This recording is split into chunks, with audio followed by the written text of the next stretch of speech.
Então, bom dia a todos os presentes.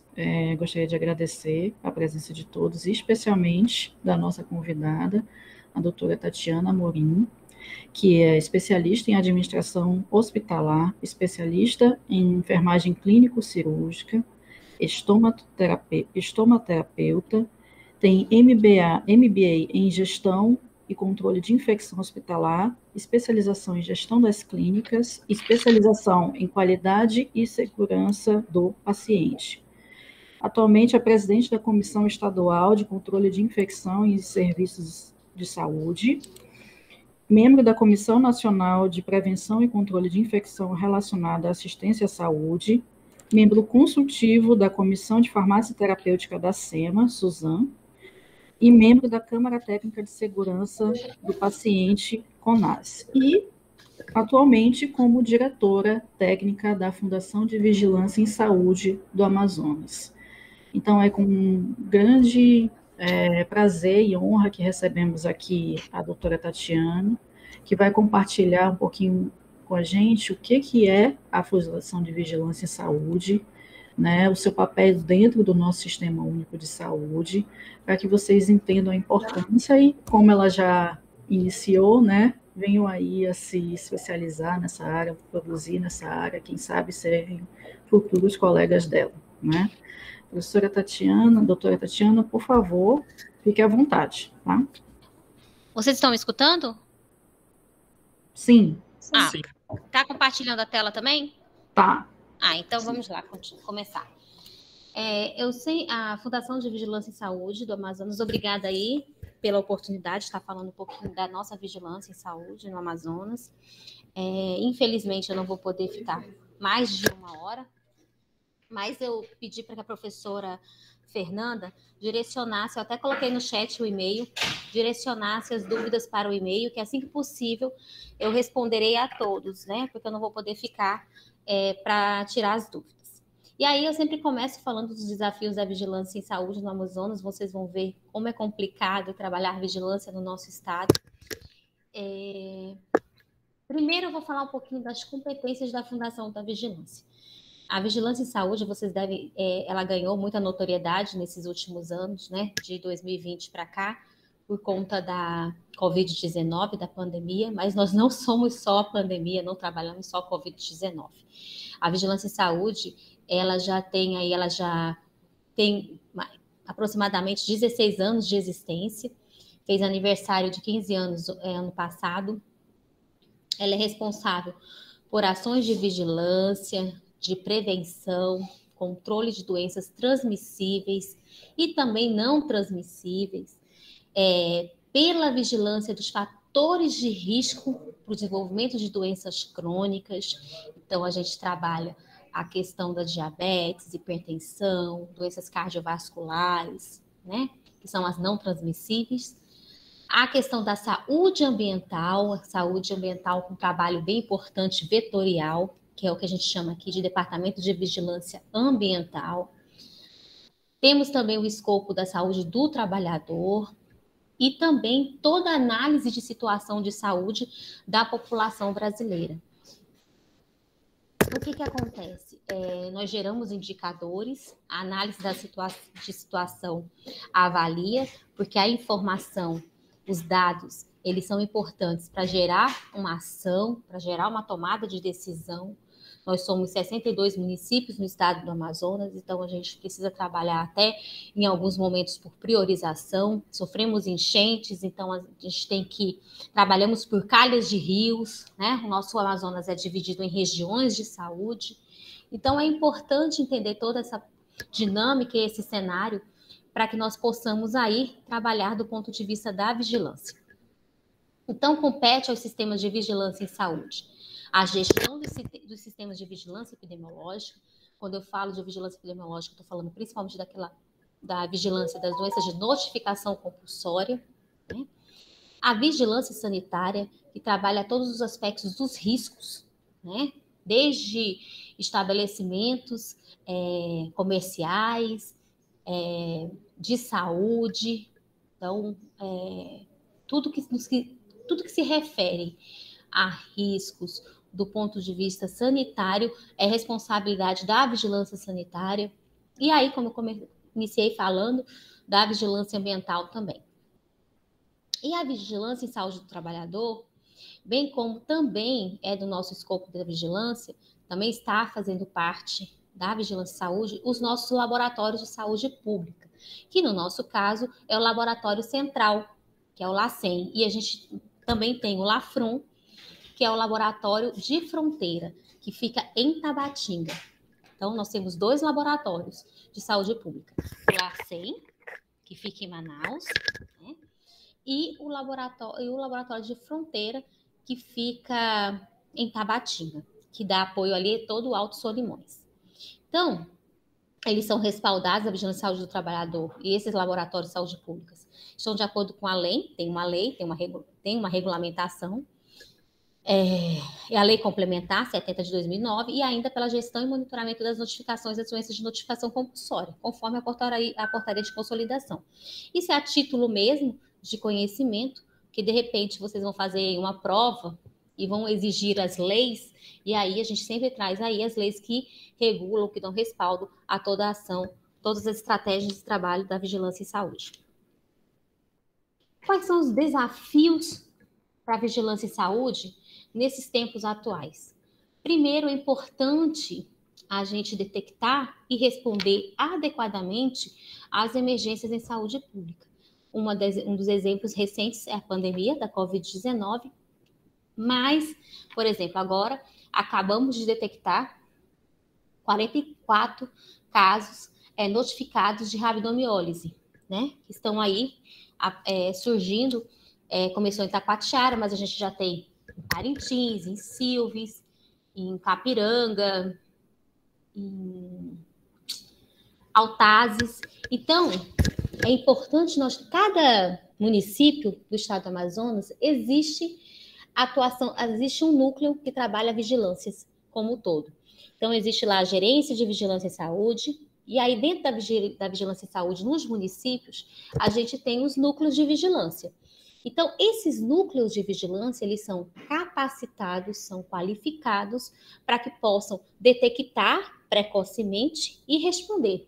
Porque se a gente deixa isso mais tardiamente, foge ao controle e a gente não consegue implementar as barreiras. Então, um dos principais desafios é esse, porque a gente tem muita rotatividade de recursos humanos, então, às vezes a gente acaba de treinar e qualificar os recursos humanos local, e aí, por conta de mudança de prefeitura, porque a gente tem a presença forte da atuação política nos municípios, e aí o que faz? Sai e a gente tem que treinar novamente. Então, por isso que eu trago como primeiro desafio ter essa capacidade nos municípios de detectar e responder adequadamente, precocemente, às emergências que surgem em saúde pública. Teve o sarampo, teve a influenza, teve recentemente agora a Covid-19 e o surto de rabdomiólise, assim, que são os mais recentes que a gente tem trabalhado. Malária, dengue, tudo faz parte do escopo da vigilância. Um outro desafio que é importante é a capacidade de aperfeiçoar as ações de prevenção e controle das doenças transmissíveis. Isso para reduzir a sua carga. O que isso quer dizer? Que quanto mais eu tenho essa capacidade de detecção, mais eu consigo aperfeiçoar essas ações e implementar nos municípios em forma de monitoramento. Tudo isso, tudo aquilo que eu não monitoro, eu não consigo gerenciar. Por isso é importante o monitoramento. E aí, logo em seguida, vem monitorar e produzir evidências para resposta aos novos objetos, né? Que aí detecta, principalmente focando nos fatores de risco para as doenças de notificação compulsória, as doenças não transmissíveis, os acidentes, as violências e os riscos ambientais. Por exemplo, aqui a gente tem um programa dentro da gerência de doenças não transmissíveis, que é a vida no trânsito. Ela trabalha justamente esse aspecto da violência, dos acidentes automobilísticos, principalmente no interior com motos, né? Que tem muitas vítimas fatais e com fraturas, traumas. Então, tudo isso a gente trabalha no escopo da vigilância em saúde. E aqui dá um panorama geral de tudo aquilo que está dentro da atuação da vigilância em saúde. As, endêmicas, as emergentes e as reemergentes. Então, vamos entender. Doenças reemergentes, Por exemplo, aquelas doenças imunopreveníveis. Por exemplo, a gente não tinha mais, há muito tempo atrás, sarampo no nosso estado. Em 2018, a gente teve surto de sarampo, doença imunoprevenível.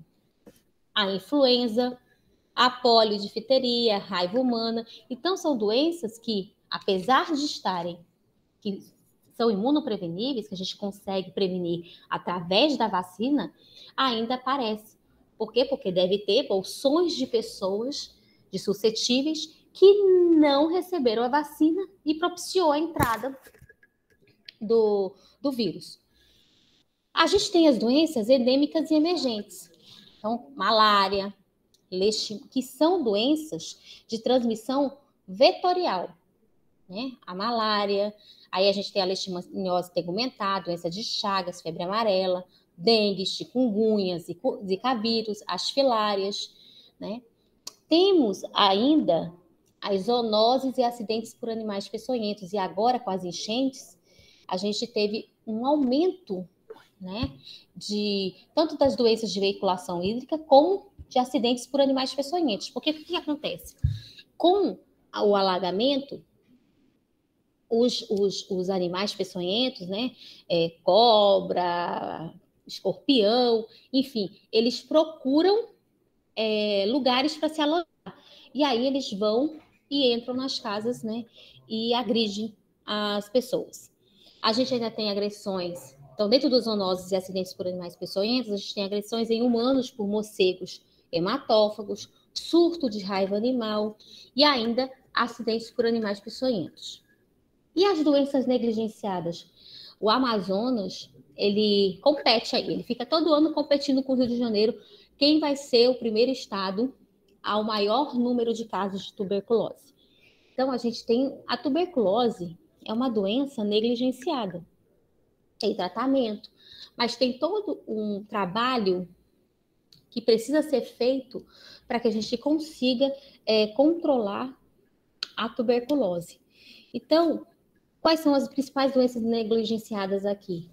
Tuberculose, o tracoma, as filárias, as doenças diarreicas agudas, que principalmente são veiculação hídrica, as causas evitáveis, que a gente trabalha muitos indicadores de saúde, como mortalidade infantil, mortalidade materna, e causas externas, principalmente a violência, acidentes automobilísticos, enfim.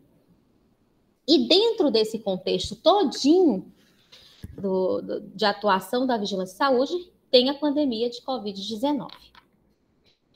Então, quando a gente fala de desafio da vigilância em saúde, nós precisamos entender as especificidades do território. O trabalho de vigilância, ele tem que ser pautado nesses conhecimentos de acordo com as especificidades do território, do ponto de vista epidemiológico e sanitário, do ponto de vista social, o demográfico, ambiental, fator econômico. Eu até comecei falando um pouquinho com a professora. Já pensou se a gente suspende o consumo de peixe? Olha onde a gente vai atingir. A população do Amazonas, 90% consome peixe, vive, da atividade econômica da venda e do consumo também.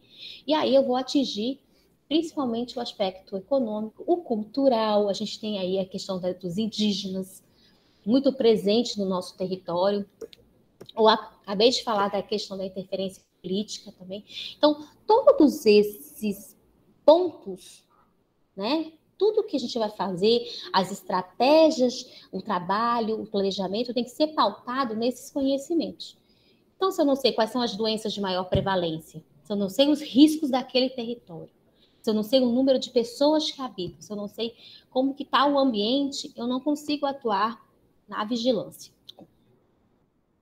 Então, a vigilância em saúde, ela trabalha como transição epidemiológica, transição, quando eu falo epidemiológica, são as doenças, transição demográfica são as pessoas, os determinantes sociais, as novas tecnologias, emergências em saúde pública e os antigos e novos riscos, né? Então, é o ciclo da vida. Nós trabalhamos aqui na vigilância né?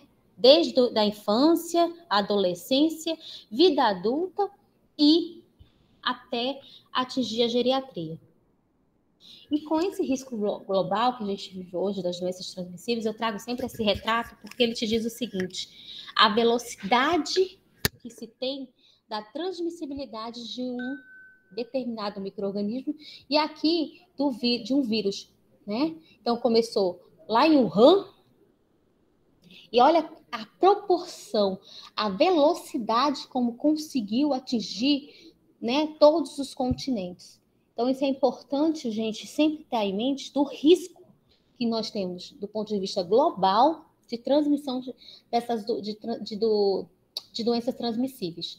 E como que precisa trabalhar oportunamente para que possamos intervir e evitar que isso aconteça. Por isso que tem as barreiras sanitárias, por isso que tem todo o trabalho de sensibilização, de conscientização, de adesão às medidas, às orientações, de forma a minimizar esses riscos, né?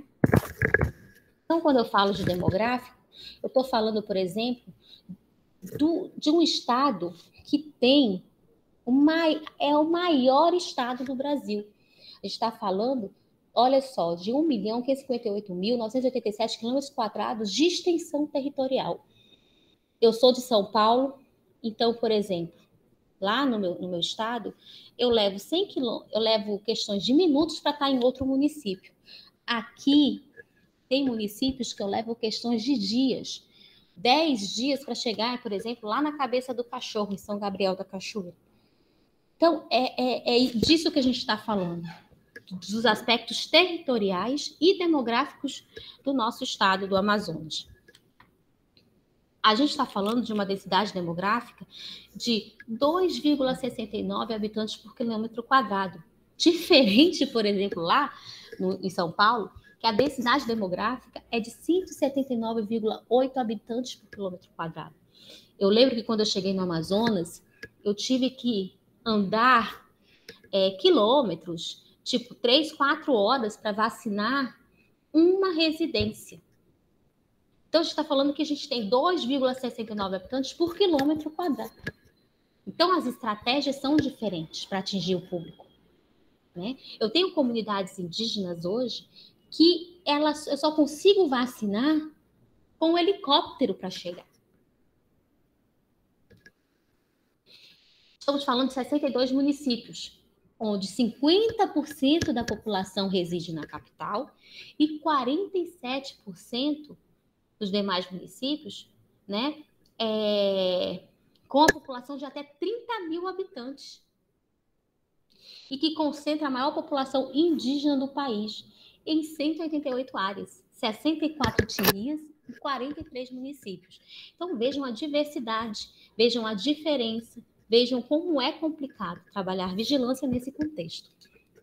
Por isso que o olhar é diferenciado, né? Olha as características, como é que eu vou falar de prevenção de doença de Chagas quando muitas das ocupações das comunidades rurais são estas, né?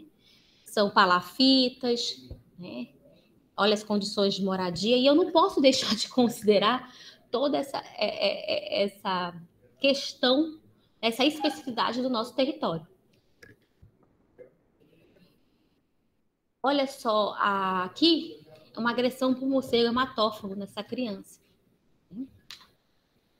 Como eu vou falar, gente, evitem aglomeração onde eu tenho embarcações, onde as pessoas se locomovem, na maioria das vezes, pelos nossos rios, né? Em redes, né? E aí fica complicado eu falar não aglomere, não mantenha o distanciamento social quando a forma de transporte, de locomoção, e eu não estou falando de realidades muito distantes, eu estou falando daqui. Se vocês forem aqui no Porto de Manaus, vocês vão ver essa realidade. Então, eu não posso deixar de considerar os aspectos sociais, né? Os condicionantes, né? Respeitar as individualidades, respeitar a cultura. Né? Então, aqui eu trago a foto de regiões de alagamento, onde não é impossível você trabalhar sem considerar, né, as pessoas, a água adentrando nas suas casas em determinado período. Quando se compara a estrutura populacional do Brasil e do Amazonas, a nossa pirâmide, né, ela é muito alargada, a gente ainda tem aqui uma população, né, infantil, crianças, ela é maior, né, ela é mais estreitada, ela é mais alargada, com outras pirâmides. A gente tem um índice de desenvolvimento humano, que a gente chama de IDH, 0,67.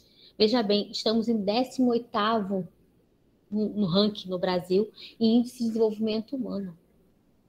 Né?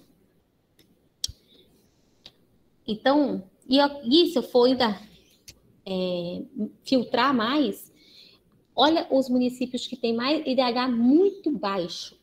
Atalaia do Norte, Itamaraty, Santa Isabel do Rio Negro, Ixuna, Santo Antônio do Içá, Pauini, Maraã. Então, são esses municípios que tem que dar um olhar diferenciado. As desigualdades e os fatores que são antrópicos, que a gente tem que considerar também. Aqui, como nós somos vulneráveis diante do território líquido. Então, por exemplo, enquanto as pessoas fazem drive-thru, nós fazemos fluve-thru. Nós colocamos as embarcações, barcos nossos para vacinar as comunidades dentro das águas. Imagina, se eu não considerar o território líquido, eu não alcanço a cobertura vacinal em determinadas comunidades, em determinados municípios. O acesso é por território líquido. Né?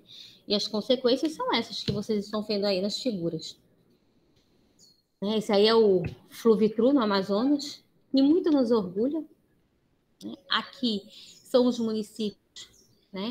É o cenário de enchentes dos rios, né? Que a gente vê aqui, Guajará, Ipixuna, Envira, Itunepé, Boca do Acre, Lábrea, que as enchentes começam de fevereiro a abril, depois vem para os outros municípios de março a maio, e assim vai subindo. Abril a junho, maio a julho e junho a julho. Então, quer dizer, todo o primeiro semestre a gente está trabalhando sob essa ótica das enchentes, considerando as enchentes. Né? E os aspectos da natalidade. Né? Olha a proporção de partos com 7 ou mais consultas no pré-natal. Então, a gente precisa melhorar bastante. A gente sempre está abaixo dos índices nacionais. Então, quando eu pego o Amazonas, ele está muito... Ele precisa melhorar bastante no que se refere à oferta de pré-natal, né? Com relação ao Brasil. Proporção de baixo peso ao nascer, né? Então, o Amazonas é o que está em verdinho. Então, no norte, a gente sabe o quanto é complicado aqui no norte. Então, se a gente comparar o Brasil, a gente está abaixo. Os aspectos da mortalidade. Então, de que as pessoas estão morrendo, né? Olha só, o azul escuro, as pessoas morrem, tirando a Covid-19, tá, gente? Mas estou falando de uma forma geral. Então, as pessoas morrem mais por doenças de aparelho circulatório, depois de causas externas, depois de neoplasias, tumores, né? Em seguida, morrem mais de doenças do aparelho respiratório, depois doenças endócrinas, nutricionais e metabólicas, algumas doenças infecciosas parasitárias e, por fim, doenças de aparelho digestivo. Tirando a pandemia, né? Que de um ano para cá, a Covid-19 conseguiu, né, levar uma boa parcela uma grande parte das pessoas, e não foi por nenhuma dessas causas, mas sim por conta da Covid-19. Quais são no que se refere à mortalidade infantil? A gente vê aí o quanto a gente perde na fase neonatal, né? Olha só, 7,8, 8,6 em 2017, comparando a gente não, se for estudar esse gráfico, a gente sabe que melhorou muito pouco em relação à mortalidade infantil neonatal. Depois, de 7 a 27 dias e maior de 28 dias. A proporção de óbitos, né, dos grupos de doenças não transmissíveis. Então, a gente vê aí as neoplasias malignas, a gente está vendo aqui as doenças do aparelho circulatório, aparelho respiratório e diabetes aí. E no Amazonas, quais são os agravos? De que as pessoas adoecem mais?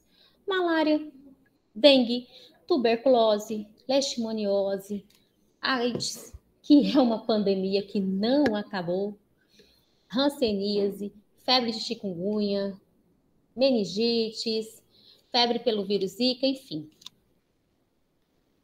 A malária, né? Que a gente tem aí ainda uma taxa de incidência grande, estamos ocupando aí o 3º lugar, né?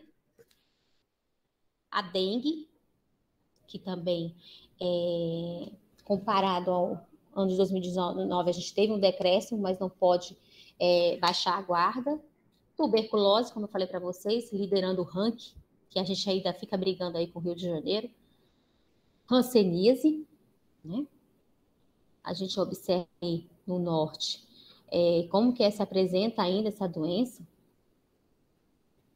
HIV e AIDS, que eu falei para vocês, as hepatites. Então, o Amazonas, ele vem aí, né? Ele tá, na verdade, o número de casos deu uma estabilizada, né? A sífilis congênita, que aumentou bastante, doença de Chagas, né? E aí eu trago aqui onde mais nas regiões de saúde, acidentes ofídicos, olha aí o ranking, né? A gente está em 6º lugar. E trago aqui, mais recentemente, a Covid-19 no nosso estado. Então, a gente está liderando aí em número de casos, em incidência de casos, nós estamos no 19º no ranking, quando a gente coloca isso comparado ao Brasil. Em termos de mortalidade, nós estamos no 9º ranking. Em letalidade, estamos no 2º. Morreram muitas pessoas, né? A nossa taxa de transmissão no Amazonas está a 8ª menor taxa de transmissão no país. Significa dizer o quê? Que a cada 100 infectados poderá transmitir o vírus para outras 83 pessoas. Nós chegamos a ficar maior de 1,3, né? Em janeiro, 1,4. Eu trouxe os dados de ontem, atualizado em 31/8 já no nosso painel. Então, a gente está aí com o número de casos confirmados reduziu bastante, estamos com 109 casos confirmados, um total de 424.130. Infelizmente, 13.682 pessoas morreram dessa doença. Nas últimas 24 horas, nós tivemos 3 óbitos, mas a taxa de ocupação de UTI está diminuindo, 32%, e o leito clínico Covid-19, 23,9%. O que isso quer dizer? Sem sombra de dúvida, em janeiro a gente não tinha a variável vacina, né? Agora, a partir de 18 de janeiro, que a gente começou a vacinação, né, daqueles que são elegíveis para vacina, a gente está conseguindo alcançar, hoje nós estamos com 80% de cobertura de D1 da população acima de 18 anos. A nossa média de casos,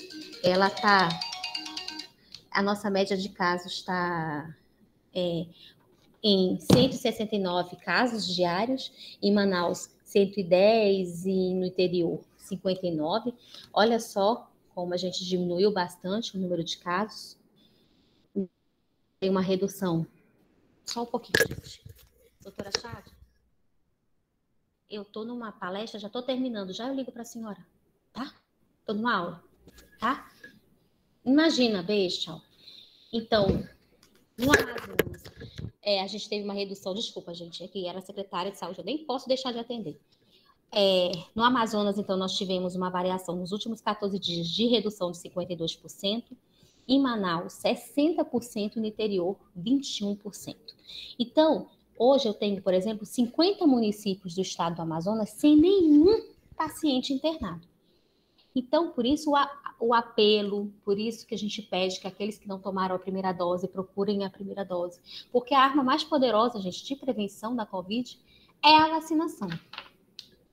Óbitos por Covid, a gente está mantendo uma média de 5,7 casos de óbitos dia.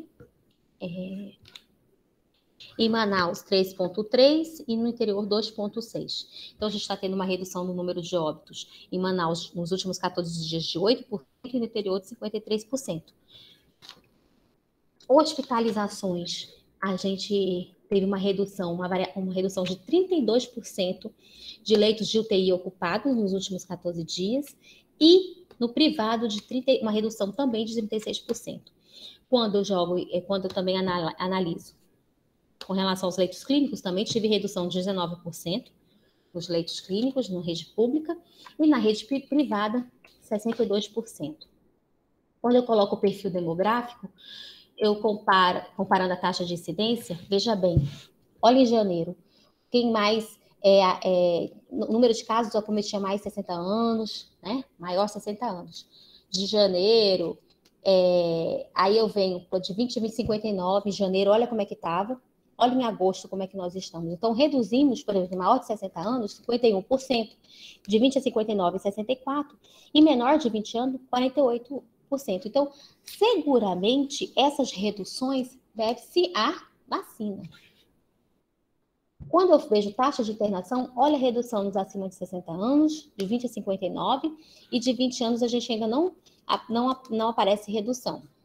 Mas a população mais ativa, de 20 a 59, eu tive uma redução de 77%, que essa população é a população mais exposta. E quando eu vejo óbitos, eu tive redução acima de 60 anos, de 20 a 59. Então, gente, atribui-se ao processo de vacinação, sem sombra de dúvida.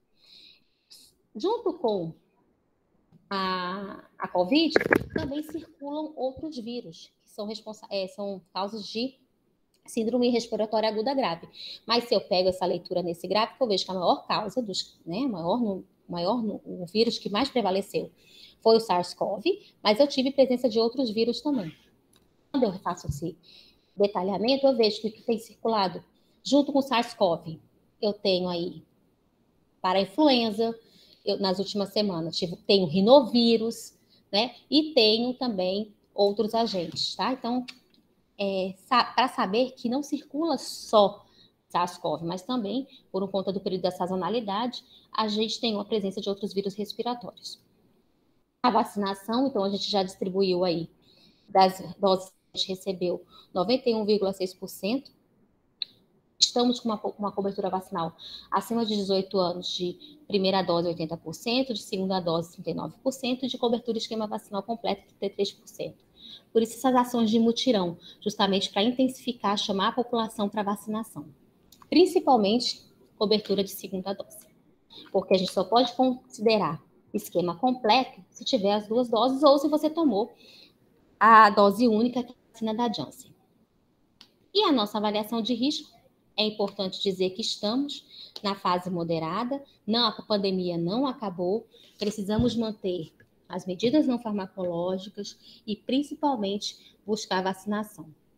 Com relação à vigilância genômica, eu tenho aqui a Delta. A prevalência no nosso estado, qual é a variante mais predominante? É a Gama, é a P1. No entanto, já apareceram a variante, já temos 18 casos registrados de variante Delta, né? E mais 15 unidades federadas. Ainda não atualizaram esse slide, faltou o Amazonas, mas só para vocês entenderem onde que a variante Delta ainda já está presente.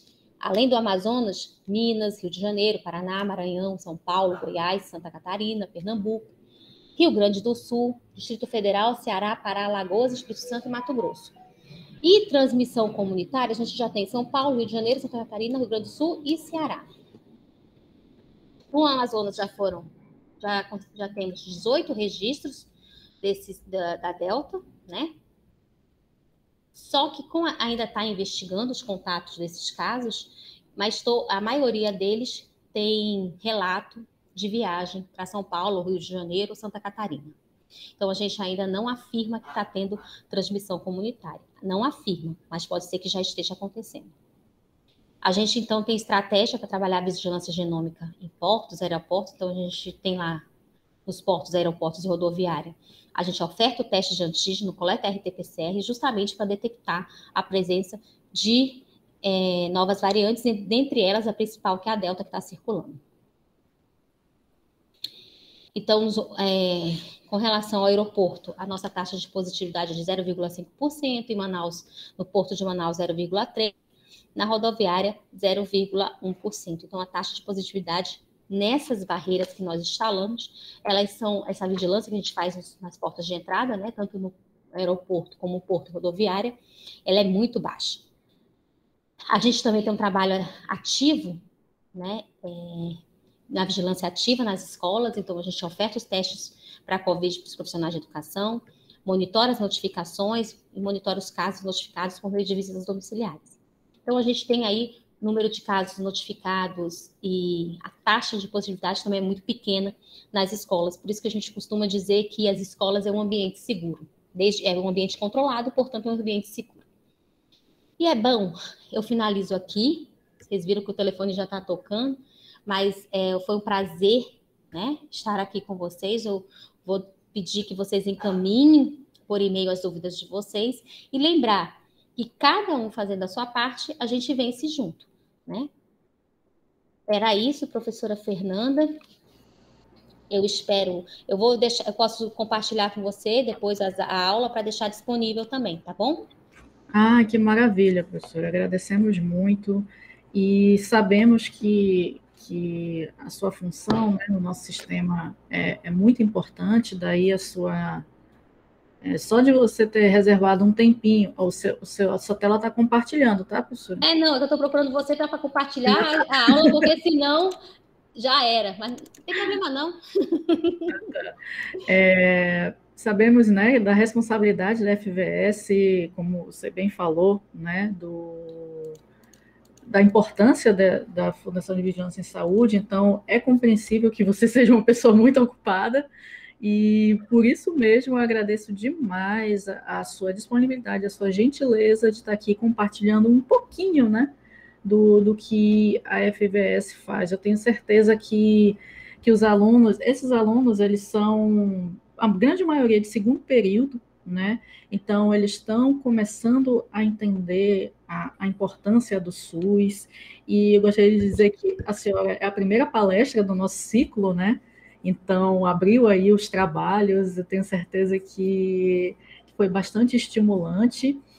Então, só para a gente encerrar, né, eu queria, como a gente estava conversando bem no início, antes da gente abrir a palestra propriamente, que vocês querem mais profissionais interessados nisso.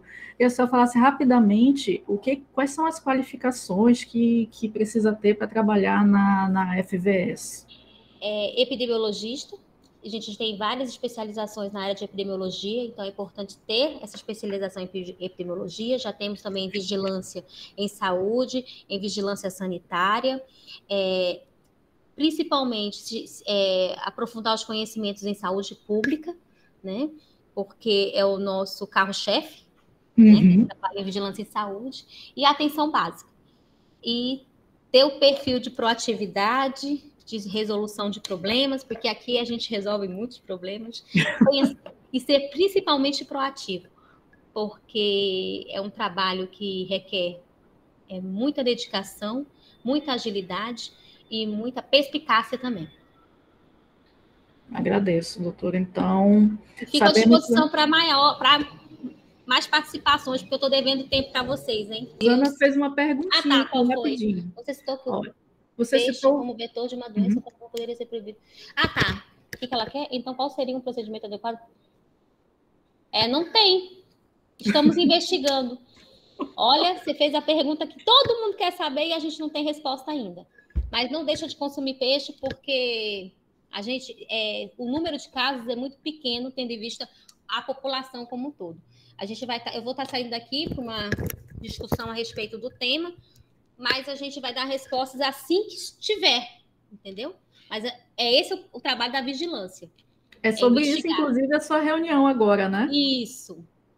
A traçar estratégias para controlar essa epidemia que está surgindo, né? É interessante que haja bem no começo, logo que detectou, para não chegar num patamar, né, maior, enfim, né? Isso. A gente já tá combatendo uma pandemia, não podemos ter outra. Pelo amor de Deus. Não, ainda mais peixe. Beijo, viu, professora? Beijo. Obrigada. Tchau, tchau.